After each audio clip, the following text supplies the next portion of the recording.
এই পর্যন্ত আজকে নির্বাচনের একদিন বাকি বাস্তবগণের সভাপতি আমি জামাতের আমাদের মাত্র 100 টাকা আইছে।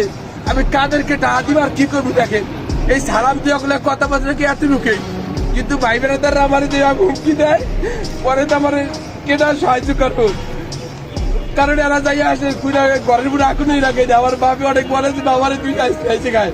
এই কারণে আল্লাহ রাস্তায় আমার মাফ করে দিবেন। আমি এই নির্বাচনের এই মাঠ থেকে আল্লাহ রাস্তায় আম্বেদকর পায়ে দিয়ে আমি সরিয়ে গেলাম। আমি আর কোনোদিন আম্বেদকর বসে চাইবো না।